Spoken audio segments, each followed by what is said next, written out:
Adelante. Es muy sencillo reconocerlos cuando son recopilados en la propia Constitución o en los tratados internacionales que tiene esta propia temática, como por ejemplo el Pacto Internacional de Derechos Civiles y Políticos, el Pacto Internacional de Derechos Económicos y Culturales o en la Convención Americana de Derechos Humanos. Bueno, pues cuando vemos los primeros 29 artículos de la Constitución decimos, bueno, pues esos son derechos humanos. Y también los que están en el 123 o en el artículo 27, pues claro, son derechos humanos. O los que están en la Convención Americana, o en el Protocolo de San Salvador, o los que están en el Pacto Internacional de Derechos Civiles y Políticos, o los que están en el Pacto de Derechos Económicos, Sociales y Culturales. Pues ahí están derechos humanos, muy claro, qué fácil, ¿verdad? El problema es cuando en un tratado de otra materia muy distinta, como la materia comercial, insisto, o relaciones consulares, pues existen prerrogativas. Ahí es el ejercicio interesante de ubicar esto dentro de la teoría general del derecho para decir, no, este es un derecho humano y tiene este máximo nivel normativo. Adelante. En todo caso, para poder establecer si en este universo normativo se está frente a un derecho humano, ante un derecho humano, deberá atenderse a la definición previamente establecida y ubicar si se está frente a un derecho subjetivo público, cuyo objeto atiende a la dignidad humana o de los llamados derechos humanos de segunda o tercera generación. La última parte de este párrafo constitucional precisa que ni en el ejercicio de los derechos humanos ni las garantías para su protección podrán restringirse ni suspenderse, salvo en los casos y bajo las condiciones que la propia Constitución establece, lo que refleja una pequeña variación con el texto anterior, precisando en la actual que es ejercicio de los derechos lo que se suspende o restringe. Es el ejercicio, de acuerdo con la nueva redacción, lo que se suspende. Adelante. Lineamientos interpretativos para los derechos humanos. Texto anterior sin correlativo. Texto o sea, vigente. No teníamos normas para interpretar los derechos humanos con ese nivel constitucional. Ahora ya las tenemos. Texto vigente.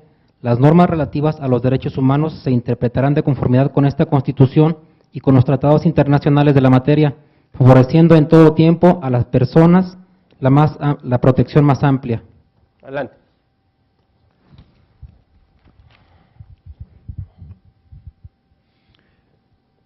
El párrafo que se comenta establece en el primer término la adopción de un principio interpretativo pro hominem. Para desentrañar el sentido de las normas relativas a los derechos humanos, debe favorecerse la excepción que permita la protección más amplia. Fíjense ustedes que parece que este párrafo nos está llevando a un círculo, porque dice, las normas relativas a los derechos humanos se interpretarán de conformidad con esta Constitución, obviamente, ¿no? Y con los tratados internacionales de la materia. Y uno dice, bueno, pues si tienen el mismo nivel normativo, es un bloque, lo que dice la Constitución en los tratados internacionales de materia de derechos humanos, ¿por qué está diciendo esto? Favoreciendo en todo tiempo a las personas la protección más amplia. ¿Dónde está la cuadratura de ese círculo? Pues precisamente en que si hay dos normas en materia de derechos humanos, y es el caso de que una tenga su origen en la Constitución, pero otra tenga origen en el tratado, ¿cuál debe de aplicarse? La que sea más benévola para el gobernado. Por eso se establece esa interpretación pro homine. ¿Y dónde queda la soberanía del poder constituyente? ¿Y dónde queda todos esos conceptos de teoría del Estado con los que nos formamos? Pues ya se acabaron, como en Europa se acabaron hace 20 años. Entonces está muy claro que por encima de todo esto están los derechos humanos. Y aquí vamos viendo el desarrollo de este discurso constitucional que es muy importante, porque finalmente, como se dice en el procedimiento de enmienda constitucional, se pone a los derechos humanos en el centro. Se nos había olvidado de 1917 a la fecha que todas las instituciones, como decía muy bonito la Constitución de 57 en su artículo primero, pues tienen como objeto, como razón de ser, pues la protección de los derechos humanos. Entonces, porque como vamos a ver, finalmente, pues todas las instituciones, todos los estados, pues deberían tener como principal preocupación los derechos humanos. Y si no los tienen, pues no sirven para nada.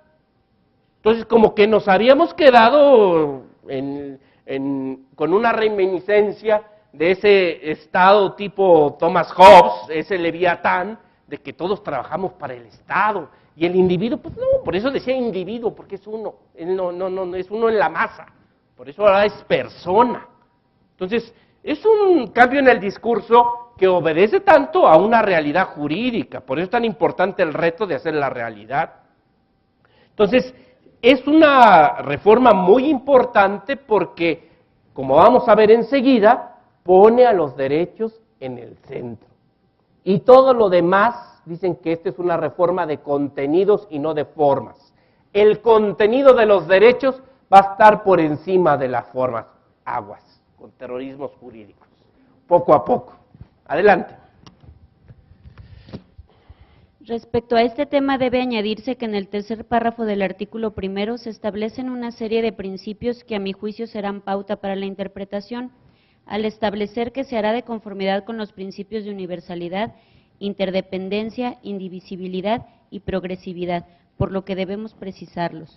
Fíjense que es importante, aunque estos principios están en un párrafo siguiente de este mismo artículo tercero, pues yo considero que aquí están normas interpretativas muy importantes en materia de derechos humanos. Ya tenemos como principal pauta o lineamiento interpretativo el principio pro homine.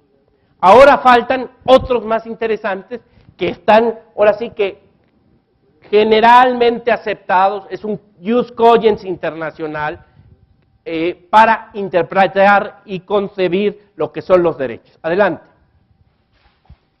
Por universalidad se concibe, de conformidad con la doctrina internacional de los derechos humanos, que estos corresponden a todas las personas por igual.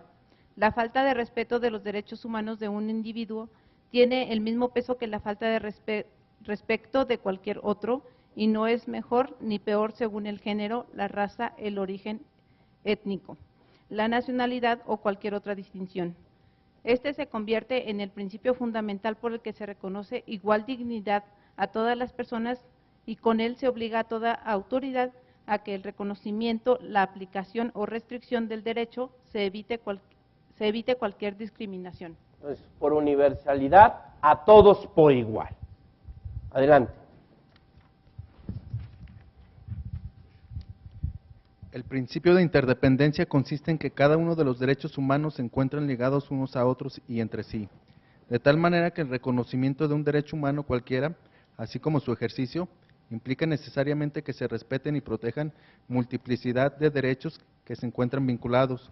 De esa manera, si se quiere reconocer un derecho, se deben garantizar toda la gama de derechos propios al ser humano. A través de este derecho se está marcando una orientación clara para las autoridades que al proteger un derecho deben observar los efectos que se causen sobre otros, a la vez que se obliga en la labor de promoción de los mismos a mantener siempre una visión integral. Fíjense ustedes que este es el reto de la justicia constitucional en este constitucionalismo global, a este fenómeno de que estas normas de derecho internacional se ubican ya como una realidad con el máximo nivel normativo en un país, pues ya estamos en un constitucionalismo global, buscando que efectivamente el estándar en un país sea el mismo estándar en todos los demás. Pero finalmente ese es el gran reto de la justicia constitucional, la ponderación de derechos. Ejemplo, el aborto, los derechos reproductivos de la mujer, la dignidad de la mujer, la libertad de la mujer por un lado y el derecho a la vida de otro. Entonces, ¿qué debe hacer el Tribunal Constitucional? Ponderar. Y aquí no es uno o el otro, pues están interconectados, finalmente debe hacerse una ponderación. Y es el oficio del globero, ¿verdad? Lo que haga, finalmente habrá un sector que no quedará conforme, ¿verdad? Entonces, pero este es el gran reto en materia de derechos, no es uno o el otro, sino que son los dos al mismo tiempo. Entonces, finalmente, ¿qué se tiene que ponderar? Es el caso, por ejemplo, de los límites a las libertades. Finalmente se pondera, ¿verdad?, con otros principios de ese mismo nivel, ¿no? La libertad y la propiedad, la libertad y la dignidad y la honra de una persona, y finalmente es ponderación. Adelante.